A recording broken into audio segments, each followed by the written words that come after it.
बहुत गर्व महसूस हो रहा है कि एक ऐसे व्यक्ति ने जो देश की लगभग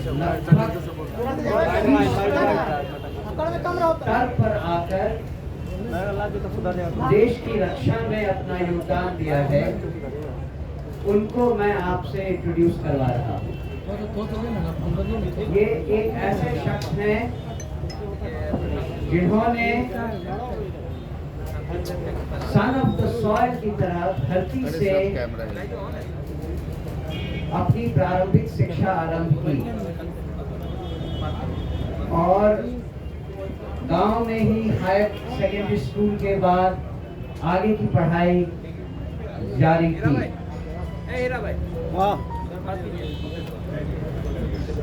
मुझे उनका धन्यवाद करना चाहिए जन स्वराज पार्टी की तरफ से कि आज lieutenant general S K. Singh, Shri Krishna Singh आज तरारी लोकसभा विधानसभा कॉन्स्टिट्यूएंसी के लिए जन स्वराज पार्टी का उम्मीदवार बनने को तैयार हुए हैं। देश के लिए आर्म फोर्सेस से ज्यादा कमिटेड और कोई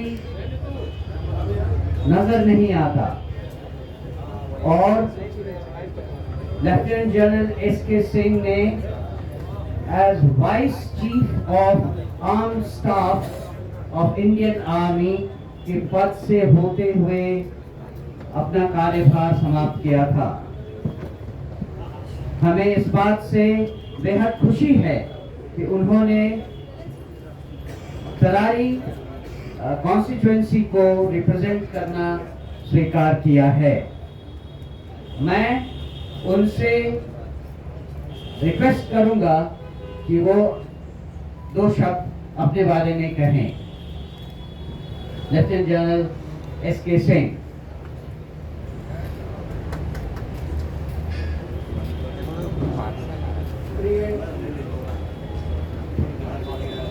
प्रेस के भाइयों,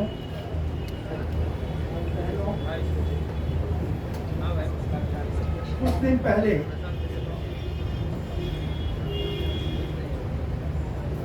प्रशांत जी से मेरी मुलाकात हुई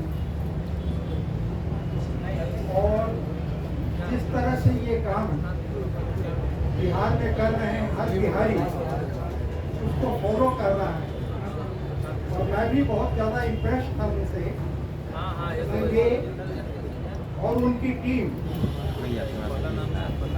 गांव-गांव जाकर पिछले 2.5-3 साल से मंथन कर रहे हैं और ऐसे कैंडिडेट्स के लिए खोज रहे हैं जो कि सचमुच में देश की सेवा करना चाहता हो, जिसकी छवि ठीक हो और उस तरह से, क्योंकि कैंडिडेट ही सब कुछ है, उसके साथ अपनी पार्टी में बनाकर बिहार के पॉलिटिक्स को अच्छा कर सकते हैं।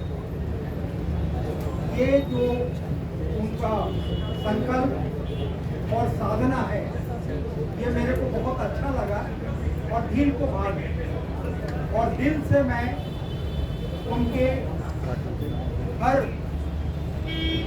प्रोग्राम को फॉलो करता था, देखता था। लेकिन देखिए, ये भाग्य की बस होता है कि तरारी विधानसभा की सीट खाली हुई, उसी में मेरा गांव है और मेरी बहुत जो है यादें उसके साथ लगी हुई हैं। मैं गांव के साथ लगा रहूँ हमेशा। आप हमारे गांव से पूछिएगा।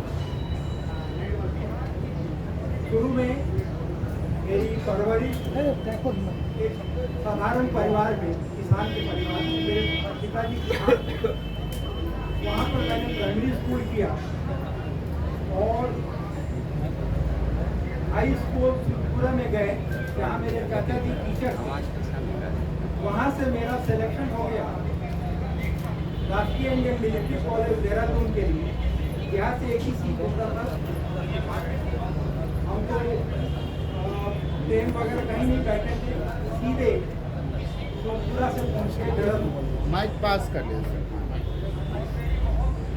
उसके बाद में फौज का कैरियर चलता रहा। एनडीए किए, आईएमए में थे, टॉप ब्रैकेट में थे। तो मेरे से पूछा गया कि आप क्या ज्वाइन करना चाहते हैं।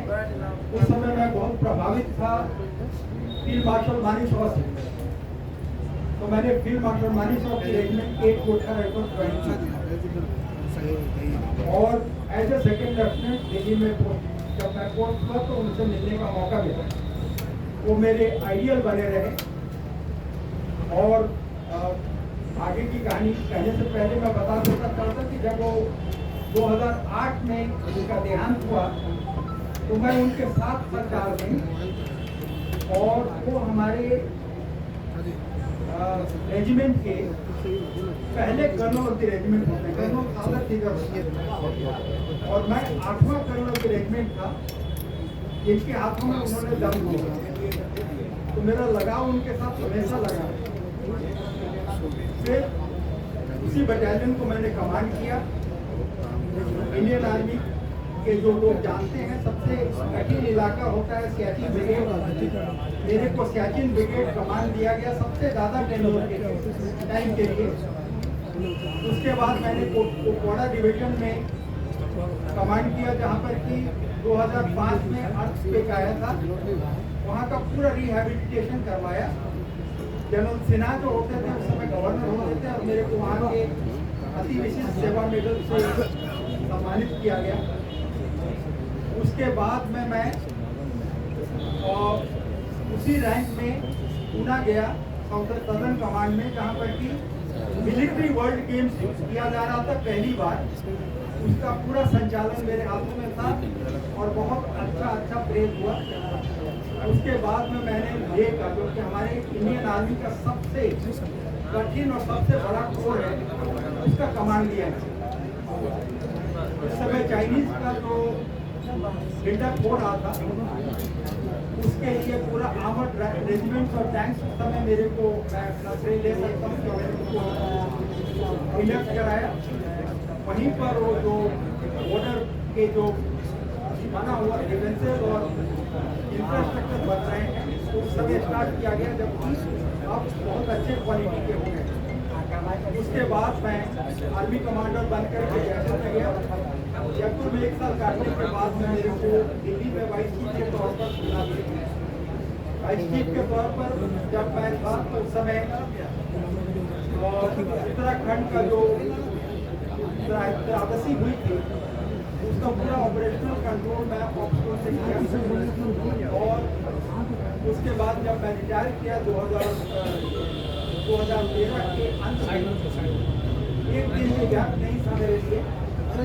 4 साल के लिए मेरे को आर्म फोर्सेस ट्रिब्यूनल में एडमिनिस्ट्रेटिव मेंबर के तौर पर वहाँ पर नियुक्ति किया।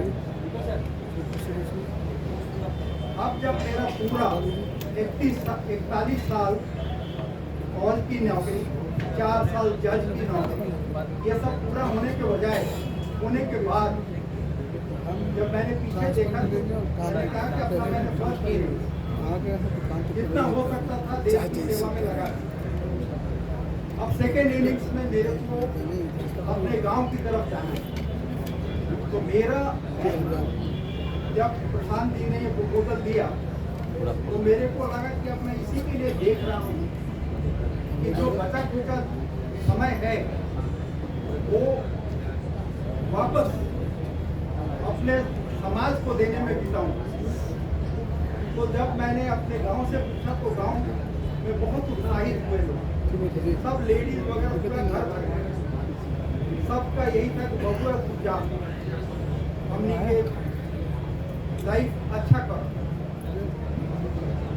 ये जो है ये दिल को छूने वाली बात है। एक हमारे कर्नल साहब ने राजेश सिंह, तो उन्होंने मेरे को फोन किया कि सर हम आपके गांव गए थे और उससे पैरों में पूछ रहे थे कि गाँव जाने का रास्ता कौन सा है। तो उस लड़के ने बोला, अच्छा आप जनरल साहब के गाँव जाना चाहते हैं? दिल्ली, नोएडा जहाँ मैं ये था वहाँ कोई नहीं जानता मेरे को, लेकिन यहाँ अभी भी मेरे को लोग उतनी प्यार और इज्जत से याद करते हैं। अभी मेरा समय है कि उस प्यार और इज्जत को वापस करूँ। बच्चे मेरे सेक्सुअल हो गए हैं, वाइफ नहीं है, तो अब मैं अपना समय सेवा में उस समाज को देना चाहता हूं जिन्होंने मेरे को इस लायक बनाया। For me, brothers and sisters of press, it is a time to pay back to the society which has made you what it is, and to ensure the growth of Bihar on the models and on the dreams of Prashant Ji and Jansula. And let us bring a very clean and healthy politics so that our country and our state and our district and villages do as well. Jai Bihar, Jai Hind. एक सवाल है आपसे, अग्निवीर के बारे में आपका क्या कहना है? जी, अग्निवीर के बारे में क्या कहना है? देखिए अग्निवीर लेटेस्ट आया हुआ है। मैं भी आपकी तरह जो है सिर्फ अपना विचार दे सकता हूँ, हम भी इंडिविजुअल विचार है। अब पॉलिसी के रूप में किस तरह से क्या हुआ मेरे को उसकी जानकारी नहीं है, लेकिन पर्सनली मैं अपने पुराने विचार का आदमी हूँ और मैं सोचता हूँ कि मैं खुश नहीं हूँ किसी से। इसलिए नहीं खुश हूँ, 2-3 कारण बता देता हूँ। हमारे सिपाही के लिए हमारा रेजिमेंट एक परिवार होता है, जहाँ वो 17 साल 20 साल जैसे हो बन जाता, 25 साल 30 साल का काम करता है। उसके बाद में जब भी होता है वो समय का जो भी परिवार का हेड होता है उसको लिखता है कि सर मैं यहाँ हूँ, ये हूँ, वो रेजिमेंट उसका देखभाल करता है। अब जहाँ 20 साल इतने की जो 17 साल की जो नौकरी में जो एफिलिएशन होता है उसको हमारे टर्म में रेजिमेंटेशन करते हैं। तो 4 साल का अग्निवीर जो जिसको पेंशन नहीं मिल रहा है उसकी लगाव परिवार के साथ कैसा होगा वो काम होगा। वही हम लोगों का सबसे ज़्यादा स्ट्रॉन्ग पॉइंट था। गलवान की लड़ाई में चाइनीज जो हैं जिसका मॉडल हम फॉलो कर रहे हैं वो टूर ऑफ ड्यूटी का मॉडल फॉलो करते जो कि हम आपको ये करते हैं। उनका जो फाइटिंग कैपेबिलिटी था वो हमारे सैनिकों के सामने कुछ नहीं। उनके पास टेक्निकल चीज़ें थी, वेपन्स थे, बट जिस जज्बे के साथ हमारे ट्रुप लड़ते हैं, जब सीओ साहब का ये उनके ऊपर प्रहार हुआ पूरा रेजिमेंट खोखला गया भैया। सर आपने हमारे सीओ साहब को मार दिया। तो आप खुद सोचिए कि 4 साल में वो कनेक्टिविटी आ पाएगी, रेजिमेंटेशन आ पाएगा। दूसरा और कोई टेक्निकल ट्रेनिंग जो है उसमें टाइम लगता है। एक सिविलियन से एक सिपाही को बनाने के लिए 1.5 साल के करीब 2 साल के करीब लगता है। उसके बाद अगर वो आमदपुर में गया है तो उसको टैंक का ड्राइवर बनना है, टैंक का गनर बनना है, टैंक का लोडर बनना है, हर चीज़ में टाइम लगता है। जब तक वो परफेक्ट होता है अपनी ट्रेनिंग 4-5 साल करने के बाद उसको जाने का टाइम आता है। तो हमारे लिए भी अच्छा नहीं है और ये के लिए भी। देखिए ऐसा है कोई भी नया चीज़ आता है तो उसमें कमियां और स्ट्रेंथ होती है। उनके स्ट्रेंथ होगा तभी उन्होंने लागू किया, लेकिन मेरे विचार से इसको दोबारा देखने की जरूरत है। और जहाँ तक क्या आप अपने इलाके, चूँकि आपका इलाका और छपरा का इलाका बहुत के लिए बहुत इम्पोर्टेंट होता है, अपने नए जो नवयुवक हैं उनको आप मना करेंगे कि अभी अग्निवीर में शामिल मत हो? नहीं, ऐसा है कि कभी नहीं करें। वो सिपाही है, देश की रक्षा के लिए जा रहा है, ट्रेनिंग में जा रहा है। हम बोले क्यों कहते कि बेटा तुम 25% में अभी सेलेक्ट नहीं हो। मेरे विचार से लगता है कि गवर्नमेंट इसके परसेंटेज को और बढ़ाएगी।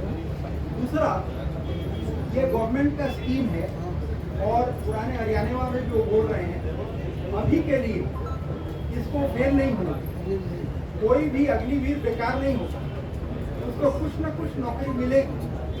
हमने तो जितने भी आए हैं कि सर हम करें कि नहीं करें, हमने कहा बेटा आज जाओ, अगर मैं तुम्हारी जगह होता तो आज जाऊँ, मैं किसी को नहीं रोकूंगा, किसी को एडवाइस नहीं करूँगा, क्योंकि पॉलिसी चेंज होती रहती। आप दोनों बात कह रहे हैं। नहीं, आप सुनिए, आप पॉलिटिकली देख रहे हैं ऐसे पेपर, मैं तो एक टेक्निकल अपना पॉलिसी के तौर पर बोल रहा हूँ कि जाना है उसको, नौकरी करनी है, हो सकता है 25% में आगे, हो सकता है ये कोटा 25 से 50-75 हो जाए, या जैसे पहले आया था शॉर्ट सर्विस कमीशन, उसमें था कि 5 साल के बाद चले जाएंगे, फिर 10 साल के बाद चले जाएंगे।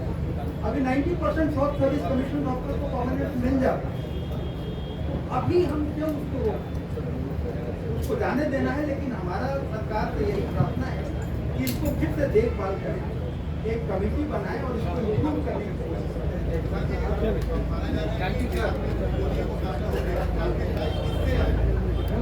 सबसे पहले तो आप सभी मित्रों का धन्यवाद, आपको इतनी गर्मी में इतनी बड़ी संख्या में आए हैं। मैं लेफ्टिनेंट जनरल एस के सिंह का, माननीय अध्यक्ष भारती जी का और सभी साथियों का यहाँ अपनी ओर से भी अभिनंदन कर रहा हूँ। और आपको बस इतना ही कहूँगा कि जो बात जन स्वराज में हमने बिहार के गांव-गांव की जनता को मैंने आश्वस्त किया है, ये उसका आज पहला उदाहरण आपके सामने पेश कर रहे हैं। जो मैंने ये बात बताई है, इसी बिहार की मिट्टी से, इसी बिहार के गांव-गांव को मत के ऐसे लोगों को चुनकर निकालेंगे जो हर व्यक्ति प्रशांत किशोर से ज्यादा काबिल हो, प्रशांत किशोर से ज्यादा बेहतर हो। इसी मिट्टी से, उसी करत गांव से, तरारी से, आप सब यहाँ पत्रकार बंधु हैं, तरारी की पहचान क्या है? बालू माफिया, भूमि माफिया, वो जातीय हिंसा का केंद्र रहा है। उसी तरारी के गांव से, करत से निकले हुए हमारे इसके सिंह साहब भी हैं, वो भी बिहार के लाल हैं। और ये जन स्वराज की पहचान है और ये बिहार की पहचान बने, ये उसका अभियान। और हमने पिछले प्रेस वार्ता में आपको कहा था कि जब भी कोई निर्णय हम लोग लें तो आप लोग उसका पूरा स्क्रूटनी कीजिए कि जो प्रशांत किशोर ने, जन स्वराज के साथियों ने कहा, उस पर वो कायम है कि नहीं है। और मैं आप सबको चुनौती भी दे रहा हूं कि आप जनरल एस के सिंह से बड़ा और बढ़िया बिहार का बेटा, तरारी का बेटा ढूंढ कर दिखाइए। हम बिल्कुल मानने के लिए आप अपनी गलती मान लेंगे। इस उम्र में भोजपुर की पहचान क्या है? लोग कहते हैं बाबू कुंवर सिंह 81 साल के उम्र में अंग्रेजों से लड़े थे। इस उम्र में लेफ्टिनेंट जनरल जो vice chief of army staff है, आपकी जानकारी के लिए बता दूं, बिहार से सिर्फ 2 ही लोग आज तक vice chief of army staff बने। एक एस के सिन्हा साहब थे और एक दूसरे लेफ्टिनेंट जनरल एस के सिंह साहब। ये साधारण अचीवमेंट नहीं है बिहार के बच्चे के लिए। गांव से निकला हुआ लड़का वहां पहुंच गया और ये अचीवमेंट बड़ी गौरव की बात तो है, लेकिन उससे गौरव की बात यह है कि इस उम्र में सारा सुख सुविधा छोड़कर, जैसा जनरल साहब ने बताया, इनकी पत्नी नहीं है, 2 बच्चे यूनाइटेड स्टेट्स में रहते हैं, दिल्ली में अच्छी जिंदगी चल रही है, जीवन भर के लिए सारी सुविधा मिली हुई है, तो सब छोड़कर वापस तरारी में आकर चुनाव लड़ना, ये दिखाता है कि बिहार के लोगों में अपनी मिट्टी को सुधारने का जज्बा अभी दबा है, खत्म नहीं हुआ। इसलिए जन स्वराज का जो ये अभियान है, हर गांव से, हर क्षेत्र से ऐसे बच्चों को, ऐसे लोगों को, बिहार के लाल को ढूंढ कर निकालेंगे। और बिहार की जनता के सामने ये अवसर होगा कि अपने सबसे काबिल बच्चों को चुनकर सदन में पहुंचाए, जो कि आपकी जिंदगी को सुधार सके। इसलिए तहे दिल से एक बार फिर से एस के सिंह साहब का धन्यवाद कर रहे हैं। कोई vice chief of army staff वो एमएलए का चुनाव लड़ने आ जाए, आज तक बिहार के इतिहास में हुआ नहीं। ये एमएलए का चुनाव लड़ने नहीं आ रहे, ये बिहार को सुधारने के इस अभियान का हिस्सा बनने आए। ये हमारे लिए जन स्वराज परिवार के लिए, जन स्वराज की सोच से जुड़े हुए सभी लोगों के लिए गौरव की बात है कि ये बिहार के हैं, तरारी के हैं। इन्होंने बहुत लड़ाई लड़ी है। इन्होंने अभी कुछ आपको गिनवाए कि किन किन कमांड को इन्होंने लीड किया है, कहाँ कहाँ देश में इन्होंने सेना का नेतृत्व किया है। अब एक जीवन का ये भी नेतृत्व करने जा रहे हैं जहाँ तरारी की जनता को, भोजपुर की जनता को वहाँ के माफियाओं से मुक्त कराने की लड़ाई जन स्वराज जनरल साहब के नेतृत्व में लड़ेगी। ये आगे आगे जनरल के तौर पर चलेंगे, हम लोग सब इनके साथ अपनी पूरी ताकत से लगेंगे। मैं यहाँ तरारी से आए हुए कुछ हमारे साथीगण हैं, जिला परिषद साहब हैं, मुखिया जी हैं, ये सारे लोग जिनके सहमति से इनका चुनाव हुआ है, मैं चाहूंगा इनका भी मैं धन्यवाद करूंगा। ये सारे लोग ही मिलकर वहाँ की जनता के आशीर्वाद से इनको जिता कर लाएंगे। प्रशांत किशोर और हम लोग की जो टीम है वो तो लगेगी ही, और आप लोग ये दबाव बनाकर रखिए हम पर। हर उम्मीदवार जब घोषित हो तो ये दबाव बनाकर रखिए, 243 में एक भी उम्मीदवार गलत हो तो मेरा गर्दन पकड़िएगा। बहुत बहुत धन्यवाद जी। अब आप बताइए कि जिसने जीवन में प्रमाणिक, जिसका जीवन खरा सोना है, तपा तपाया खरा सोना, उसको चुने, ताकि नया नया अभी जो रोड बन रहा है सामने देख के। आप खरा सोना चाहते हैं जो तपा तपाया है, जीवन के हर परिस्थिति में युवाओं को मौका नहीं मिलेगा। आप काहे चिंता कर रहे हैं? आप युवाओं की चिंता में आप काहे घबराए जा रहे हैं? हमसे युवा कौन है यार? हम आपको युवा दिख रहे हैं कि बुजुर्ग? हम बीच में है ना। अभी कई को सीट अनाउंस हुआ, पहला सीट है, कई को बाकी है। क्या है रोड बोर्ड अभी बताते हैं आपको सामने सर। 242 सीट बाकी है। आप लोग को घबराहट बहुत है। 2020 कवर करते करते आप लोग को आदत हो गया। अभी जितने उपचुनाव में जितने कैंडिडेट खड़े होंगे उसमें जनरल एसके सिंह से बड़ा प्रोफाइल का, बढ़िया प्रोफाइल का कोई दिखे तो हमको जरूर बताइएगा। तो दूसरे दल का भी होगा तो उसको समर्थन हम करेंगे। चारों सीट पे आपके उम्मीदवार खड़े होंगे? बिल्कुल, चारों के चारों होंगे। आज पहली बानगी शुरुआत की है सर, सामने देखिए, और आगे 3 की घोषणा भी अगले 2-3 दिन में करेंगे। उसमें समीकरण का ख्याल रखा जाएगा सारा। अरे भाई, समीकरण एक ही है, बिहार को सुधारने का समीकरण। गठबंधन एक ही है, बिहार की जनता के साथ गठबंधन। संकल्प एक ही है कि बिहार का हर वो व्यक्ति जिसके मन में बिहार को सुधारने का जज्बा है, जिसमें काबिलियत है, हुनर है, उस आदमी को लाकर वापस जन स्वराज की व्यवस्था से जोड़कर बिहार को सुधारने का संकल्प है। उसको एक कदम भी आगे पीछे नहीं होने देंगे। एक सीट पर 5 लोगों को हम नामित और जनता चुनेगी। बिल्कुल, नामित आपको थोड़े ना बताएंगे। जो नामित लोग हैं कि बगल में बैठे हुए एक नामित वो थे, उनके बगल में एक बैठे हुए नामित वो थे, और सब 5 ने मिलकर एक नाम पर सहमति की है। आपको घोषित कर रहे हैं एक संभावित उम्मीदवार में, वहाँ के जिला परिषद 2 बार आपकी पत्नी जीती हुई है, आप अपना परिचय दे दीजिए। ऐसा नहीं है कि कोई एक कमरे में बैठ के तय हुआ। वहाँ पर जो 5 लोग नामित थे, उन 5 साथियों ने बैठ के कहा कि नहीं, हम में से जनरल जनता नहीं है, तो पत्रकार चुनेगा तो जनता है, तरारी की जनता चुनेगा तो गलत है। हमने कहा है कि हर सीट पर 5 संभावित उम्मीदवार चुने जाएंगे, और उसमें से एक सबसे काबिल व्यक्ति, वो 5 और जन स्वराज परिवार से जुड़ा हुआ हर व्यक्ति चुनकर बताएगा। तो हम सिर्फ उम्मीदवार नहीं बैठा रहे, इनके साथ जो संभावित उम्मीदवार थे उनको भी बगल में बैठाया। अब आप पहचान नहीं रहे या पहचानने का प्रयास क्यों कर रहे? बिल्कुल ये कर रहे हैं। मैं घनश्याम रवि का नाम हुआ, और तरारी से मेरा जब से जन्म हुआ है तब से मेरा लगाव रहा है। मेरी जन्मभूमि तरारी के चित्र रहा है। मेरी पत्नी शहार करारी विधानसभा में सहार के 12 पंचायत, करारी के 19 पंचायत, पीरो नगर परिषद और पीरो के 7 पंचायत शामिल हैं। इन्हीं सब क्षेत्रों का हमने एक बार करारी से भी और 2 बार मेरी पत्नी जिला पार्षद के रूप में सहार से चयनित हुई।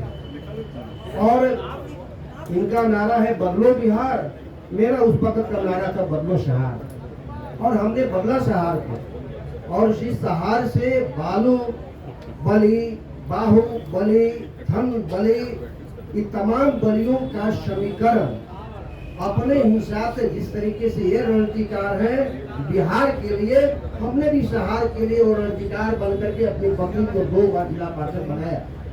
और आज जब हम सारे लोगों का एक मानसिकता बने कि हम लोग करारी से किनको लड़ाएं, तो मैं आपको बता दो खुल करके ये प्रशांत जी का चयनित चेहरा नहीं है, ये हम लोगों का चयनित चेहरा है, ये हम लोगों का चयनित चेहरा है। और आपने कहा युवाओं की भागीदारी की बात, मैं युवा हूँ और हमारे ये पिताजी के तुल्य के मैं पिताजी का साथ छोड़ दूँ। यदि मेरे पिताजी लड़ना चाह रहे हैं और हमको इच्छा कि मेरे पिताजी थल सेना में जा करके देश की सुरक्षा के लिए अपना समय गंवाया है, तो आज करारी के धरती पर आकर के गरीबों की सेवा, गांव की सेवा और हमारे समाज की सेवा करना चाहते हैं, तो ये बेटा का धर्म बनता है कि अपने पिता का स्थान लेकर के करारी को बदला जाए। और करारी को बदलने का जिम्मा सिर्फ इन्हीं पर नहीं है, करारी के जो आपने लिखा भी है, हमने जो स्वराज का मेरा नारा है हम लोगों का सामूहिक प्रयास, उस सामूहिक प्रयास में ये घनश्याम राय, ये कर्नल साहब, लेफ्टिनेंट साहब के साथ, और ये चुनाव करारी को बदलने का चुनाव है। करारी में जिस तरीके से माले का एक तरफ देखिए, मैं वहाँ से बहुत दिनों से मैं राजनीति से जुड़ा हूँ, 2 पोल पर राजनीति होती रही है। एक नेता आया मंच पर से कहा कि मुझे चुनाव जिता दे, मैं माले को बंगाल की खाड़ी में फेंक दूंगा, तो फॉरवर्ड कमेटी को लगा कि मेरा इससे बड़ा कोई नेता नहीं है। दूसरा नेता आया, उसने कहा कि मैं रणवीर को उठा के बंगाल की खाड़ी में फेंक दूंगा, तो बैकवर्ड कमेटी को लगा कि इससे बड़ा नेता मेरा कोई नहीं है। जबकि स्वास्थ्य की चर्चा कभी नहीं हुई, शिक्षा की चर्चा कभी नहीं हुई है, और करारी के विकास की चर्चा कभी नहीं हुई। करारी में वैसे लोग आकर के प्रतिनिधित्व करने लगे जिनका बाहुबली का नाम पड़ता है, जिनका धनबली का नाम पड़ता है। जो बाहुबली है लोग, वो प्रत्यक्ष हो या परोक्ष हो, ऐसे लोगों को।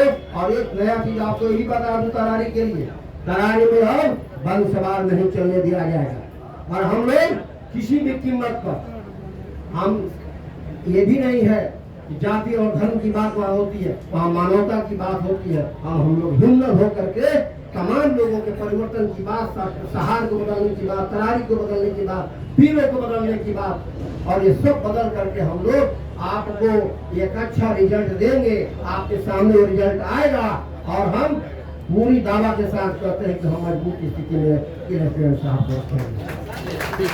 धन्यवाद धन्यवाद धन्यवाद। अरे यार हेलो,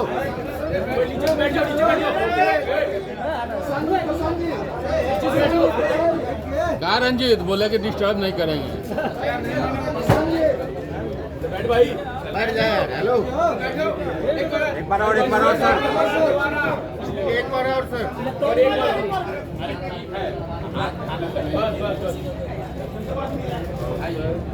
भैया नीचे कीजिए थोड़ा सा। आपकी टीम कब हो गया अनाउंसमेंट सामने? अरे धीरे धीरे इतने कीजिए ना तो पचे, एक की बात ज्यादा दे देंगे तो पचेगा नहीं ना। यहाँ के जनता को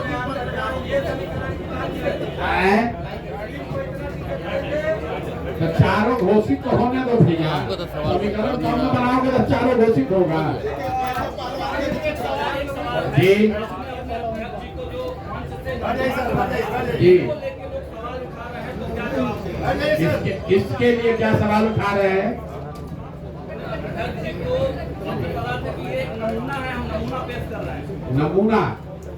नमूना जो है ये भोजपुरी का वर्ड है। अब आप ये जब भोजपुरी में बोला तो आपको उसमें भी दिक्कत, अंग्रेजी में बोलेंगे तो कहेंगे तो बाहर के रहते ही अंग्रेजी में बोलते हैं, हिंदी में बोल रहे हैं तो आपको हिंदी में दिक्कत हो रहा है। नमूना भोजपुरी का वर्ड है, हिंदी से उसको भ्रमित मत होइए। ऐसे व्यक्ति हैं जो चुनकर निकाले गए हैं और मन से हमने कहा ये नेतरहाट में पढ़े, हम नेतरहाट पढ़ना चाहते थे, नेतरहाट नहीं जा पाए, इतना हमारी विद्वता नहीं थी। ये आईआईटी कानपुर में गए, हम आईआईटी में नहीं पढ़े। ये आईएफएस है, हम आईएफएस नहीं है। तो हमारा जो कमिटमेंट है कि जो आदमी आएगा वो प्रशांत किशोर से ज्यादा काबिल होगा, तो हम मानते हैं कि हमसे ज्यादा काबिल आदमी है। आज लेफ्टिनेंट जनरल एसके सिंह आए हैं तो मैं मान रहा हूँ कि हमसे ज्यादा काबिल आदमी है। ये आप लोग कह रहे हैं कि आप ही तो हैं, दूसरा कौन? देखिए कौन कौन आदमी आ रहा है। भारत के मुख्य न्यायाधीश जी राज्यसभा में गए थे, उनका बदलाव है। भाई बदलाव राज्यसभा में न गए थे, चुनाव नहीं न लड़े थे, दोनों में फर्क समझिए।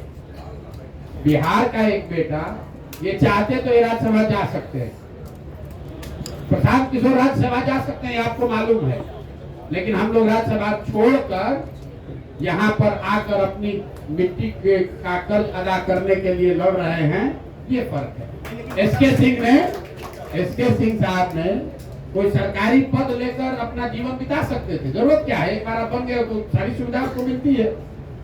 उसको छोड़कर करत में आकर करारी और पियरों का लड़ाई लड़ना, ये कहना आसान है, इतना करना आसान नहीं है। आप मुझे बताइए कि बिहार के स्वतंत्र भारत, बिहार के इतिहास में कौन आज तक कोई आर्मी जनरल जो वाइस चीफ रहा हो वो कहीं विधानसभा के चुनाव में आकर चुनाव लड़ा हो? आप हमको बताइए। कोई लोकसभा लड़ा हो बताइए। मनोनीत पद लेना एक बात है और आकर जनता के लिए संघर्ष करना, उसके बीच में खड़ा होना अलग बात है। इसलिए इनका सम्मान है। और आप लोग से अनुरोध करेंगे, सुनिए, हम 2-2.5 बरस जब हम गांव चले हैं, ये जो आप लोगों ने परिपाटी बना ली है, कोई अच्छा आदमी खड़ा होता है तो आप लोग कहते हैं बिहार में ना चलेंगे। तो मेरे भाई आप ध्यान रखिए, एक अच्छे आदमी का आप मनोबल जब तोड़ते हैं, 100 अच्छा आदमी जो आकर कल बिहार सुधार सकता है उसका मनोबल टूटता है। तो ये आपकी भी जिम्मेवारी है, पत्रकारिता कीजिए, सवाल पूछिए, लेकिन आप भी बिहार के हैं। अगर कोई आदमी अपना सब कुछ छोड़कर, प्रशांत किशोर की बात छोड़िए, अगर सब कुछ छोड़कर 70 साल की उम्र में यहाँ कर तरारी सुधारने का कोई प्रयास कर रहे हैं तो जज्बे को सलाम कीजिए। आपका भी बिहार है और आपके बच्चों को भी बिहार में ही रहना है। नहीं, लेकिन बिहार में स्थापित काटनों के तिलिस्म को कैसे तोड़ेंगे? अभी तो आप टूट रहा है कि नहीं टूट रहा है, तो इतना पुलिस में इतना कैमरा दिख क्यों रहा? चुनाव के नतीजे तय करेंगे ना कि आपने तोड़ा या नहीं। तो बिल्कुल, तो भाई 23 तारीख तक इंतजार कर लो भाई, काहे घबरा रहे हो? हमने आपको कहा है कि 25 तक आपको बहुत व्याकुलता है, 25 में क्या होगा, 25 में क्या होगा, तो चलो 24 में सेटल कर लेते हैं। 23 नवंबर को पता चल जाएगा कि किसका वोट कटा, किसका बटा, कौन आगे गया, कौन पीछे हुआ। 23 को हम फिर यही रहेंगे। आप हमको घेर लीजिएगा कि प्रशांत सर आपको नहीं बुलाया, देखिए आप हार गए। और सैंपल आप फिर कह रहे हैं, फिर कहेंगे तो कहेंगे नमूना कह रहे हैं। आप देखिए सैंपल, लोग कहेगा कि लेफ्टिनेंट जनरल को सैंपल कह दिया। ये जन सुराज का एक व्यक्ति दिखा रहा है कि आने वाले समय में जन सुराज से कैसे लोग चुनाव लड़ेंगे, ये उसकी तानगी। अरे मुख्य चुनौती बस आपकी हमारी मानसिकता है कि बिहार नहीं सुधर सकता है, इसको चुनौती मानते हैं। जिस दिन वो मानसिकता से निकल गए, आप सब चाहते हैं कि ऐसा आदमी जीत कर आए, लेकिन आपकी मुख्य चुनौती है कि आपको लग रहा है कि ना जीतना तो चाहिए, आदमी तो बढ़िया है, जीतेगा तब ना। उस मानसिकता से लड़ाई है। जिस दिन आप उस मानसिकता से निकल गए, बिहार से ज्यादा काबिल लोगों की कोई जमीन नहीं है इस देश में, और आपको जन सुराज में करके दिखाएंगे। अब बहुत हो गया, अब कुछ सवाल रखिए आप लोग अगले। हरियाणा और जम्मू का बीजेपी पीछे थी, फिर भी हरियाणा में जीत दर्ज हुई।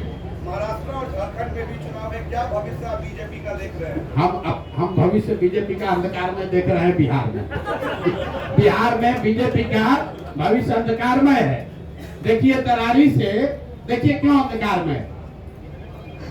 साहब आर्मी में रहे, ऐसा तो है नहीं कि जन सुराज का बहुत छोटा प्रयास 2 साल से हम लोग शुरू किए हैं। भाजपा जैसे दलों के पास, राजद के पास सुशासन की बात करने वाले जदयू के पास ये मौका था कि करड़ के इस लाल को आगे बढ़ाते वहां से चुनाव लड़ाते, लेकिन भाजपा किसको चुना है? किसको चुना है भाजपा भाई? किसका नाम बताइए जरा जोर से। नाम अनाउंसमेंट नहीं हुआ है? नहीं, आप लोग को मालूम है कौन लड़ेगा चुनाव? तो जो जैसा जैसा चुना है वैसा भरेगा।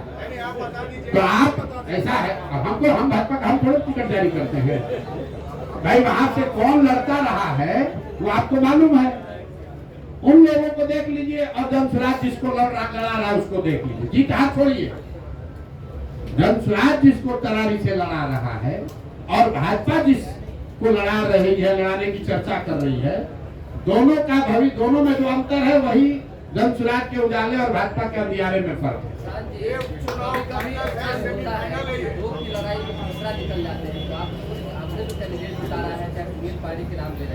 हम नाम लिए किसी का? आपको मालूम है तो कौन भाजपा से लड़ेगा? बोलिए जोर से, बोलिए कौन भाजपा से लड़ेगा? बोलिए जोर से जरा। हम लोग को नहीं मालूम है। अरे आप बताइए ना किसका नाम बताइए। नाम बताने काहे घबरा रहे हैं? अरे आप भैया किसको फायदा? मुझे बात करें, नाम बताओगे तो लोग बताएंगे किसको फायदा।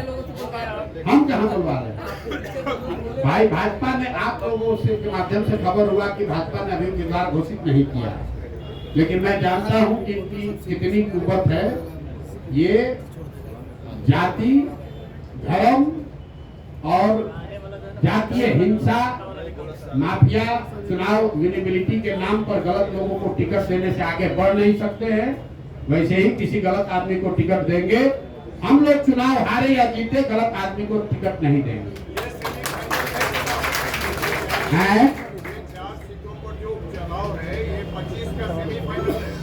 भैया 23 तारीख को रिजल्ट आएगा। यही सेमीफाइनल है, यही फाइनल है। जो लोग हारे तो कहानी उनका गया। ठीक है सर। जी जी। बीजेपी आपको लड़वाना चाहती थी, आपने मना किया था? ऐसा बात नहीं है। क्या हुआ था कि मैं 2013 दिसंबर में रिटायर कर रहा हूँ। अपने स्कूल में और आरा में कुछ एक सर्विसमैन के लिए मैंने काम किया।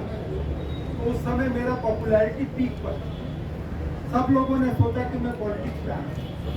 लेकिन उससे पहले मेरे को appointment letter arm forces tribunal का मिल चुका था, जो कि एक हाई कोर्ट जज के बराबर है। तो मेरे को लेने नहीं लेने ऑफर ये कि कोई पहला ऑफर मेरे को, मैं पब्लिकली बोल रहा हूँ, पहला पॉलिटिकल ऑफर जंग फॉर से ही मेरे को, और मैंने उसको स्वीकार किया क्योंकि मैं इनको फॉलो करता हूँ। आरजेडी से पहला ऑफर मिलता तो आप स्वीकार करते? गजब गजब बात आप लोग करते हैं। अब आप ये चाहते हैं कि जब जनरल साहब जीत जाए तो आप लोग को आर्मी के कॉम्बैट ट्रेनिंग में बुलाया जाए, आप लोग का फिटनेस चेक करने के लिए। आप लोग ये आए हैं, जनरल साहब सारे पत्रकार लोग घेर लिए हैं। कोई अग्निवीर पर पूछ रहा है, कोई आरजेडी से। अरे भाई आप आए हैं, ये बिहार की सेवा के लिए आए हैं, इस बेटी के भले के लिए आए हैं। आप लोग शुभकामना दीजिए। आपने सवाल कर लिया, सवाल आपका गोली सुनने के लिए तो हम बैठे ही हुए। 243 एसके सिंह कहां से लाएंगे? एक एसके सिंह कहां से आए? एक भारती साहब कहां से आए?